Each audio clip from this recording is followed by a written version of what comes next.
The rain had settled into a fine mist over the Hampshire countryside, softening the edges of the hedgerows and laying a silvery veil across the rooftops of Little Brimwell, a village as neat and picturesque as any painting of rural England. The heart of it, ivy wound itself round the vicarage walls. The church bell tolled on the hour, and the villagers exchanged cheerful nods as they carried baskets of produce to and fro.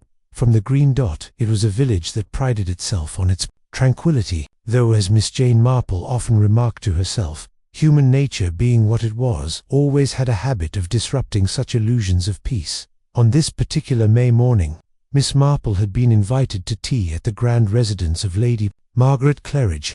The Claridges were not long-standing villagers, rather, they had arrived 3 years prior, when Sir Reginald Claridge retired from government service and purchased an imposing Georgian manor just on the outskirts of Little Brimwell. With their London connections and faint air of mystery, they brought a certain curiosity to the village.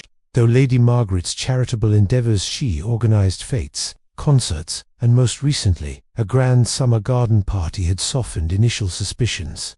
Miss Marple, settled in her comfortable drawing-room at St. Mary Mead, had accepted the invitation out of neighbourly politeness, though she was not unaware of the whispers that circulated about the Claridge household. Whispers, after all, were the currency of small villages. When she arrived at Claridge Manor, great house of pale stone, its wide steps flanked by planters of geraniums, the butler admitted her to the drawing-room, where the assembled party created a tableau as curious as any she had seen. Lady Margaret Claridge, tall and elegantly dressed in grey silk, presided with a manner at once gracious and imperious. By her side was her husband, Sir Reginald, his once commanding presence now shadowed by ill health.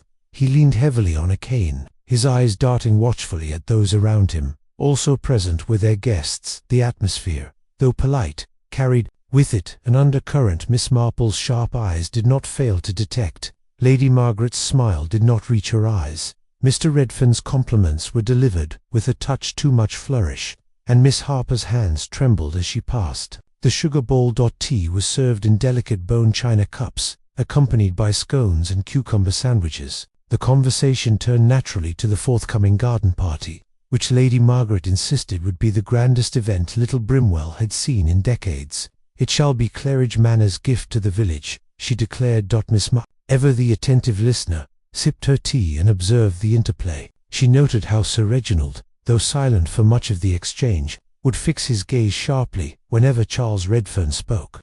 There was, she thought, no love lost between the two men. The party might have passed off as any ordinary gathering, but fate had other designs. For scarcely a week later, on the morning after the grand garden fete, the tranquillity of Little Brimwell was shattered. Sir Reginald Claridge was found dead in his study. The news spread like wildfire through the village. Dr. Bryce, summoned at once, pronounced the death to be the result of heart failure. Yet whispers began immediately. The retired official had been in fair spirits the evening before, raising a toast to the success of the party. His sudden demise struck many as suspicious. More unsettling still was the detail that soon emerged. A glass of brandy had been found on the desk beside him, only half finished. The decanter, curiously, was empty, though it had been nearly full the night before. It was Colonel Ashworth who first voiced what others thought. "Dashed odd, don't you know? Reginald never touched much brandy, preferred his whiskey."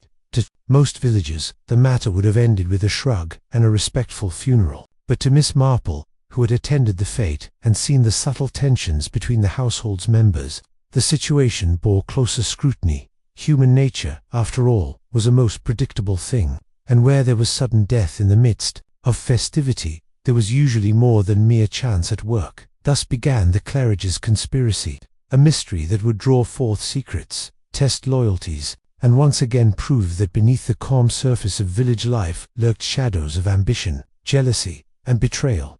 Miss Marple, knitting her way through the quiet afternoons at St. Mary Mead, prepared herself to listen, to observe, and when the time came to untangle the knot that others failed to see. The village of Little Brimwell was a hive of subdued chatter in the days following Sir Reginald's death. The Claridge household had drawn its curtains, and the villagers, sympathetic, buzzed with speculation. Some murmured of natural causes, others hinted at darker possibilities. Miss Marple, seated by her parlour window with her knitting needles busily clicking, allowed herself the indulgence of reflection. She had seen Sir Reginald in vigorous spirits only the evening of the fete, standing rather proudly in front of his rose bushes, while boasting to Colonel Ashworth about their pruning.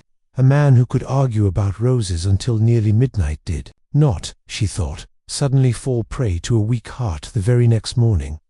Her suspicions sharpened when Mrs. Weatherby, the vicar's wife and chief distributor of village gossip, stopped by with a pot of jam.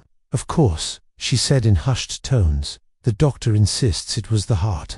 But one can't help wondering, Miss Marple, whether there was something in that brandy. You know what people are saying." Miss Marple did know. She always knew. Yet she never revealed more than a gentle, "Dear me, how very sad." While her mind spun faster than her knitting yarn, the visit to Claridge Manor 2 days after the funeral arrangements were announced, Miss Marple took it upon herself to call upon Lady Margaret. She arrived at Claridge Manor armed with a small bouquet from her garden, simple pink carnations, and a manner of kindly sympathy. Lady Margaret received her in the drawing-room, her composure intact but her eyes betraying exhaustion. "It is most gracious of you, Miss Marple," she said, her voice faintly brittle. "Reginald, well, it was so sudden, one cannot quite believe it." Miss Marple inclined her head, her soft blue eyes full of compassion. "Indeed, dear Lady Margaret, sudden deaths are a terrible shock, even when doctors call them natural." She let the word natural linger, not as suspicion but as gentle observation. Lady Margaret's hands tightened on her handkerchief. She said nothing, but Miss Marple noted the flicker of something fear, perhaps, or knowledge unspoken. Miss Evelyn Harper soon entered, carrying a tray with tea. The poor girl looked pale and weary, her hands trembling as she set down the cups. Miss Marple, who had seen many frightened young women in her time, offered her a kindly smile. "My dear, you must not overexert yourself. Times of grief weigh heavily on companions as well as families." The girl gave her a startled look, as though Miss Marple had touched a nerve, before murmuring, "Yes, ma'am," and retreating. Observations at the garden later that afternoon. Miss Marple strolled through the grounds of Claridge Manor, ostensibly admiring Lady Margaret's gardens. In truth, she sought impressions. The fete had left traces: trampled grass where the dance floor had been laid, lanterns yet to be taken down, the scent of roses mingling with discarded ribbons. Colonel Ashworth appeared, puffing his pipe and looking rather pleased to see her. "Terrible business, eh? Miss Marple never thought old Reggie would go like that." Miss Marple agreed politely, then let the Colonel talk. "He always did. I'll tell you this," he said, lowering his voice. "Redfern was hanging about the study that night. Saw him myself, just before we all went home. Looked dashed uncomfortable too." "Indeed." Miss Marple's tone was mild, but her eyes sharpened. "Yes, and the fellow's no saint. Heard whispers in London cases gone missing, favours for the right fee. Not that Lady Margaret would hear a word against him. No, no. She thinks him the very model of charm." Miss Marple tucked this away carefully. Men like Charles Redfern had their uses, but honesty was not often among them. An unexpected clue. Following morning, Miss Marple received a visit from Dr. Bryce. He came under the pretext of checking on her health, though she suspected curiosity lay at the heart of it. "You knew Sir Reginald rather well, Miss Marple," he began, sitting stiffly in her parlour. "Did you notice anything unusual in his behaviour that evening?" Miss Marple, knitting steadily, answered with her usual vagueness, "Only that he was enjoying the roses, Dr. Though I did think it odd that he drank brandy. Sir Reginald, if I recall, never much cared for it." Dr. Bryce's brow furrowed. "Yes, yes, quite. I remarked the same, though Lady Margaret insisted he took a glass for his nerves." "And the decanter?" Miss Marple asked gently. Dr. Bryce shifted uncomfortably. "Empty. Yes, but such things happen. Guests, you know. Brandy disappears quickly at parties." Miss Marple smiled, her needles clicking. She had attended the fete. She remembered champagne and claret, but not brandy being served to guests. Of course, Dr. Watton mustn't overthink such things, but her mind whispered otherwise. The companion speaks it was a chance encounter that yielded more.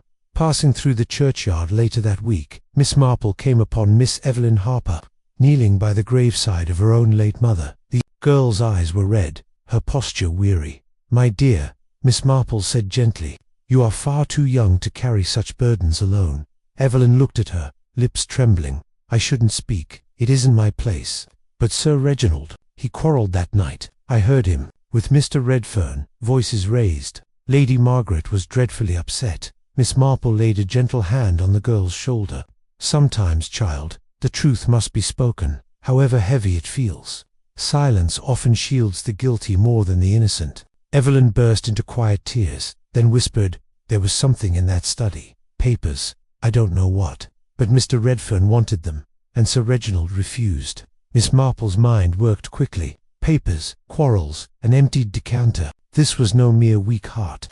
This was the beginning of a conspiracy. By the end of the second week, Miss Marple had drawn together threads others ignored. Sir Reginald had enemies, both within and without his household. A glass of brandy, unusual for him, was the instrument of his death. Charles Redfern lingered in the study, likely after documents. Lady Margaret carried secrets she dared not confess. Miss Harper knew more than fear allowed her to reveal, and always there was Dr. Bryce, whose eagerness to close the case with a heart failure. Diagnosis seemed to Miss Marple a little too hasty. Knitting away in her parlour, she reflected, as she always did, that murder was very like a dropped stitch. At first glance, the fabric seemed unspoilt, but the flaw would run and unravel unless one traced it back to its beginning. Miss Marple intended to trace this one to its very end. The gentle quiet of Little Brimwell belied the currents of tension running beneath. As Miss Marple so often observed, people in small villages had long memories, sharp tongues, and a tendency to embroider events into patterns of their own liking. And in the case of Sir Reginald's death, the embroidery was particularly rich. Some whispered of foreign agents after all. Sir Reginald had served in government service and was rumoured to know secrets. Others hinted at financial mismanagement. There had been speculation that the Claridge fortune was not quite as secure as Lady Margaret liked to present. Still others suggested something altogether more sordid: jealousy, betrayal, even a dalliance involving young Evelyn Harper. Miss Marple, knitting in her parlour, let the village bring her its gossip as bees bring nectar. She knew well that truth lay somewhere in the middle, hidden amidst exaggeration and denial. The Colonel's boast one evening.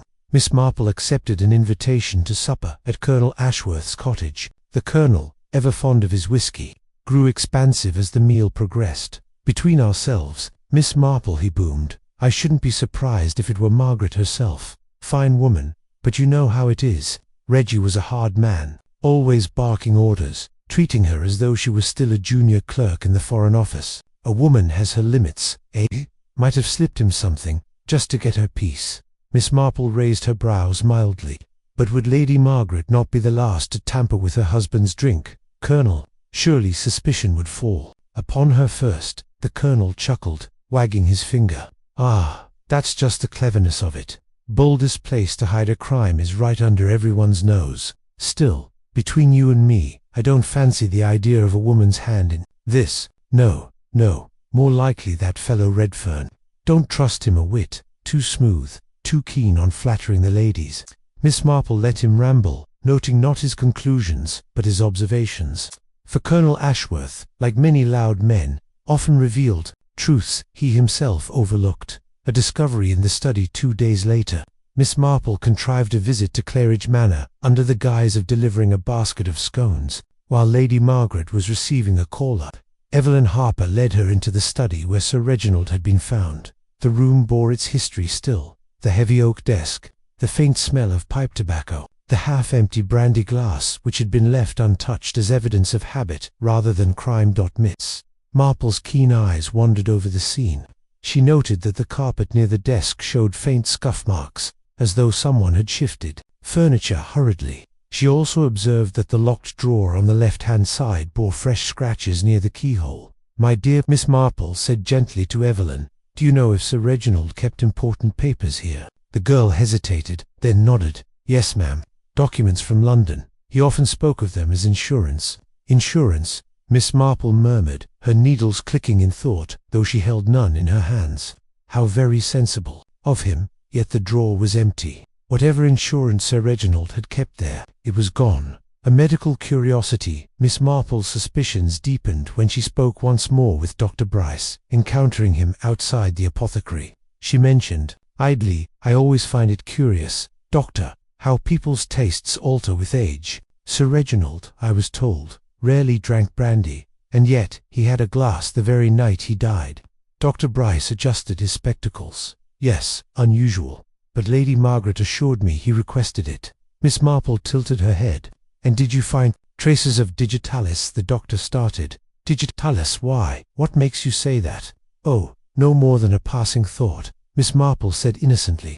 I once knew a gentleman in the Cotswolds who died very suddenly. The doctor there discovered a trace of digitalis, though of course it was later put down to misdosage in his heart medicine. Curious how often accidents resemble malice. Dr. Bryce muttered something about idle speculation and hurried off. But Miss Marple's eyes twinkled. His reaction had been far too sharp for a man with nothing to hide. The rumour of money, meanwhile, a fresh thread came to her from Mrs. Weatherby. Over tea, the vicar's wife confided. I've it on good authority, Miss Marple, that the Claridges were not nearly as wealthy as they appeared. Sir Reginald had debts, rather pressing ones, too. Lady Margaret has been trying to keep it quiet, but tradesmen do talk. Miss Marple nodded, her needles clicking. Debt was a motive as old as money itself, but when she quietly inquired at the bank, through a discreet word with Mr. Ellison, the manager, she learned that while the Claridge accounts had indeed dwindled, a significant deposit had been made, only a fortnight before Sir Reginald's death. From where had it come, and who stood to gain if Sir Reginald no longer guarded those mysterious documents? A red herring revealed her next revelation came by chance. Returning from the post office, Miss Marple overheard two maids gossiping near the green. They say Mr. Redfern was caught whispering with Lady Margaret in the rose garden that night, whispering very close, if you know what I mean. Such whispers were precisely the sort Miss Marple treated with caution. Too easily could a glance or a word become scandal in the mouths of servants, yet she made note of it. If Lady Margaret had indeed leaned upon Mr. Redfern for some assistance, perhaps even in secrecy, it added another strand to the tangled skein.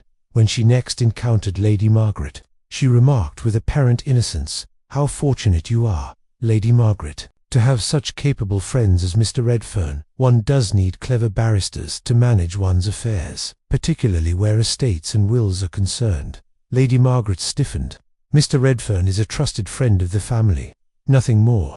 Miss Marple smiled her gentle smile, but in her heart she felt certain Lady Margaret concealed something. Whether scandal or conspiracy, time would reveal. The village divides by the end of the month.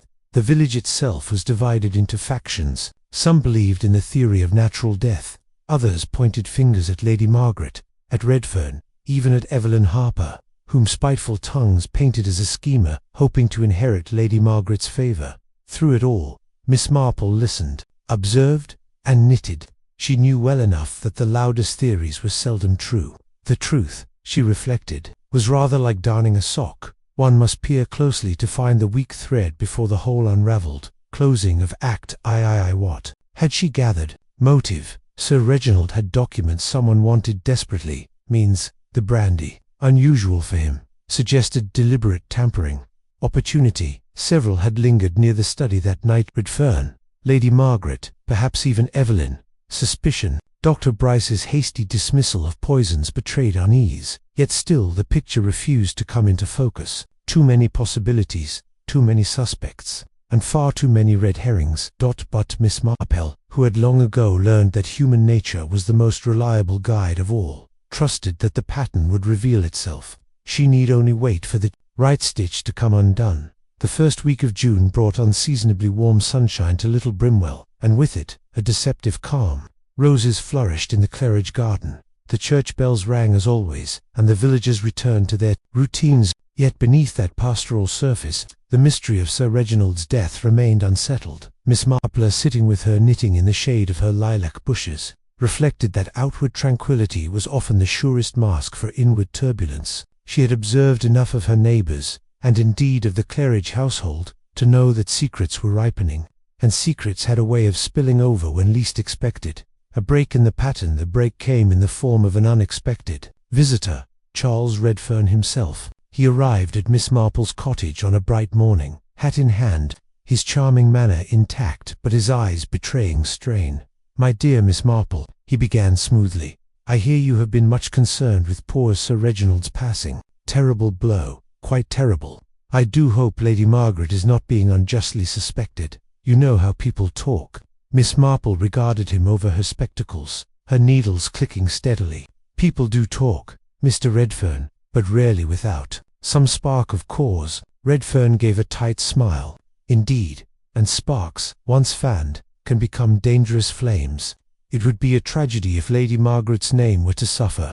She is, after all, a lady of standing." It was not lost on Miss Marple that he said nothing of his own name, nor of his own presence in the study that night, and his manner, part caution, part persuasion, told her plainly that he had much to lose should truth emerge. When he departed, leaving behind a faint scent of cologne and unease, Miss Marple set down her knitting with a sigh. Men like Redfern believed they could talk their way out of anything, but talk, to one who listened, was often as revealing as confession. The doctor's ledger that very afternoon, fate delivered another piece of the puzzle. The apothecary's boy, a bright-eyed lad, chanced upon Miss Marple outside the greengrocer's and whispered eagerly, "Did you know, ma'am, Dr. Bryce bought a fresh supply of digitalis last month, enough for a regiment, so they say." Miss Marple's eyes sharpened, though her face betrayed only mild interest. "Did he indeed? Well, he must be expecting an influx of weak hearts in Little Brimwell." The boy giggled and ran off, but Miss Marple turned the matter over in her mind. Digitalis, in careful doses, was a medicine. In careless ones, it was death, and Dr. Bryce had been curiously insistent on Sir Reginald's heart failure. That evening, she contrived to visit the surgery under pretext of seeking advice for her rheumatism, while Dr. Bryce fetched his ledger to check her prescription. Miss Marple's eyes keen and quick despite her age glimpsed the page listing purchases. There it was, a large quantity of digitalis tincture, ordered scarcely a fortnight before Sir Reginald's death. She smiled sweetly at the doctor, thanked him for his concern, and departed. Inside, her conviction grew stronger. Evelyn's confession. Following day, Miss Marple found Evelyn Harper sitting alone on a bench near the churchyard, her eyes red from weeping. Miss Marple, who knew well when to speak and when to wait, sat beside her in silence until the girl at last whispered, "I cannot bear it any longer." "My dear child," Miss Marple said softly, "the burden of silence is often heavier than the burden of truth." Evelyn clasped her hands. Sir Reginald was going to expose Mr. Redfern. He had letters proof of dealings that would ruin him. I overheard them quarrelling that night. Sir Reginald said he would take the matter to the authorities. But the next morning, she broke off, trembling. "And the letters," Miss Marple prompted gently. "Gone. After his death, the drawer was empty. Mr. Redfern must have taken them." Miss Marple laid her hand upon the girl's. "That is valuable knowledge, my dear. But tell me, why have you not spoken before?" Evelyn's voice dropped. "Because Lady Margaret begged me not to. She said scandal would destroy the family. She fears exposure more than anything." Miss Marple's eyes narrowed. Here was the web indeed. Sir Reginald in possession of dangerous papers, Redfern desperate to seize them, Lady Margaret fearful of disgrace, Dr. Bryce eager to conceal poisoning beneath medical terms. Each played a part. The question was who struck the fatal blow. The quiet realization that evening, as dusk settled over St. Mary Mead, Miss Marple sat in her parlour with her knitting on her lap, and her thoughts worry. She recalled the fate, Sir Reginald's proud toast, Lady Margaret's brittle smile, Redfern hovering near the study, Dr. Bryce's haste, Evelyn's pale fear. The truth, she reflected, was like a dropped stitch. At first the pattern seemed sound, but if one looked carefully, the flaw revealed itself, and at last she saw it. Sir Reginald had not chosen to drink brandy. Someone had placed it before him, and that someone must have known two things: that he would never suspect brandy from his own decanter, and that digitalis would mimic the heart failure from which he already suffered. Her lips tightened in quiet resolve. She had the answer, or near enough to warrant a test. All that remained was to draw the net around the guilty party, setting the stage the following Sunday. After church, Miss Marple invited Lady Margaret, Mr. Redfern, Dr. Bryce, Colonel Ashworth, and Evelyn Harper to tea at her cottage. She apologized that her parlour was quite unfit for such a gathering, but insisted upon their company. They came. Curiosity piqued, though unease hung in the air. Miss Marple served tea with her usual precision china cups, cucumber sandwiches, sponge cake. Her manner was mild, almost dithering, yet her eyes missed nothing.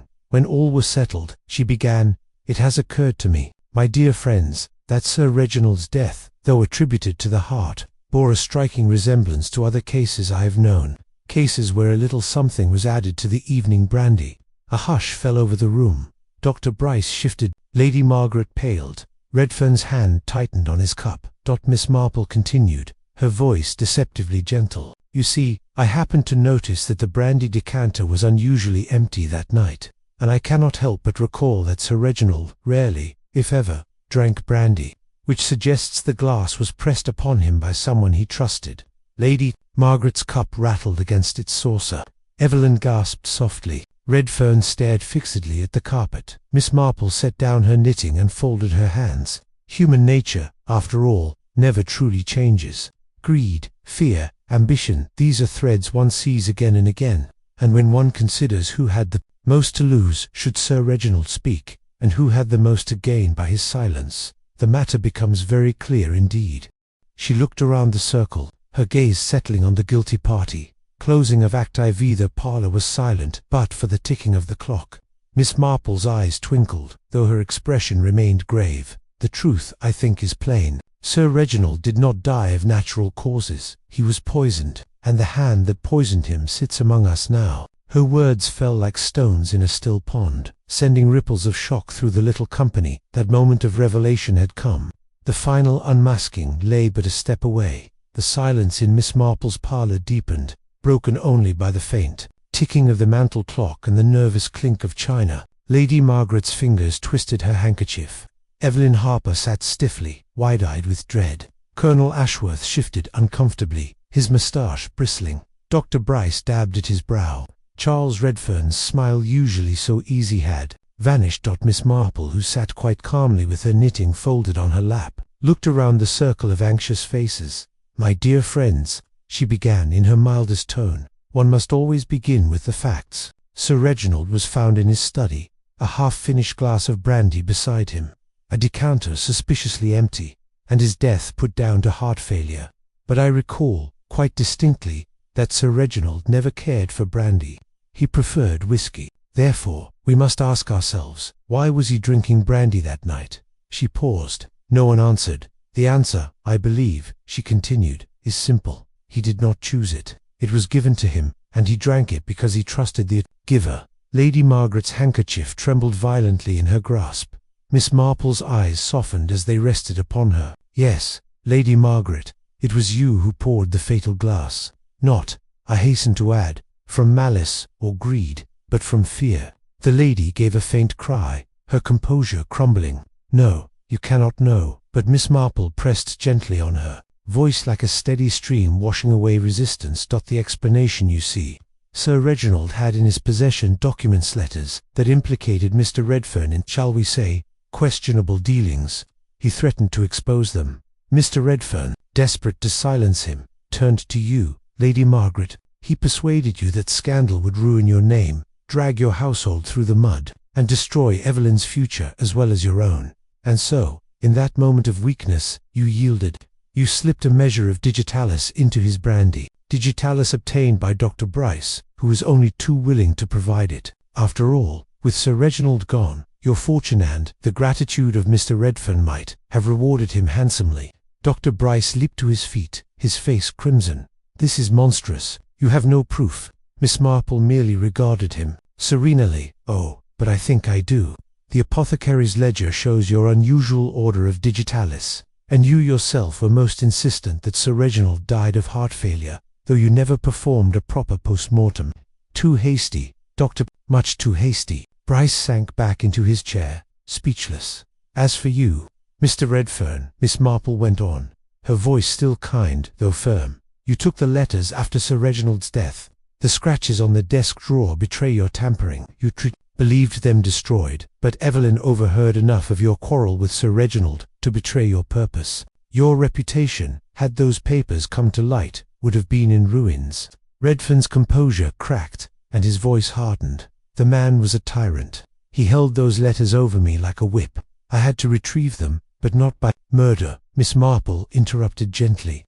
"That was Lady Margaret's doing, though done under your persuasion, and Dr. Bryce's assistance made it easier to conceal." The confession at this, Lady Margaret broke down entirely. "It is true," she sobbed, burying her face in her hands. I only wanted to protect my family, my name. He would have exposed everything, ruined us all. Charles said it was the only way. I slipped it into his glass. I thought it would be quick, painless, that no one would know." Miss Marple leaned forward and took her hand, her voice full of compassion.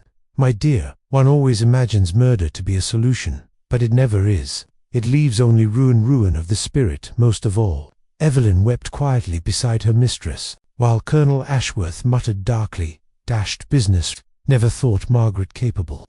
Miss Marple, however, did not dwell on blame. "Lady Margaret," she said softly, "fear clouded your judgment, but persuasion played its part. Mr. Redfern, you exploited her weakness. Dr. Bryce, you supplied what should never have been supplied. Each of you bears guilt, though in different measure. Justice and consequences." The days that followed, matters moved swiftly. Inspector Craddock, summoned discreetly by Miss Marple, arrived from the county constabulary. Confronted with Lady Margaret's confession, Dr. Bryce's records, and Evelyn's testimony, the case was plain. Lady Margaret, broken by remorse, offered no defense. Dr. Bryce was struck off and charged with complicity. Charles Redfern, his reputation already teetering, faced exposure and disgrace, though his hands had not poured the poison. His scheming had led to it. Colonel Ashworth, shaken, declared it a dashed shame, but privately admitted to Miss Marple that justice must be served. Evelyn, freed from the burden of secrecy, remained loyally by Lady Margaret's side, though her future was now uncertain.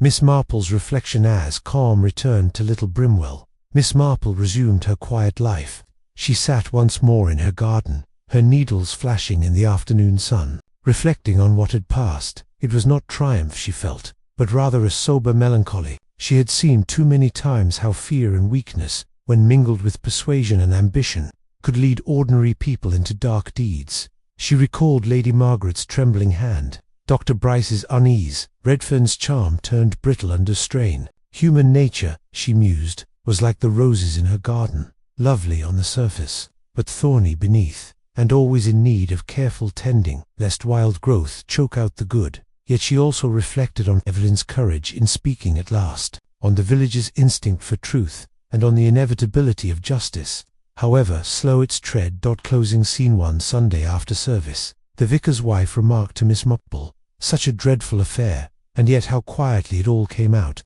In the end, I cannot think how you always know, Miss Marple." Miss Marple smiled, her eyes twinkling.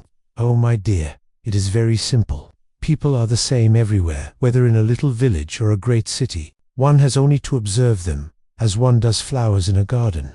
They tell you what they are, if only you have the patience to look." And with that, she resumed her gentle knitting, the faintest smile on her lips, while Little Brimwell, relieved of its shadow, carried on with its quiet village life.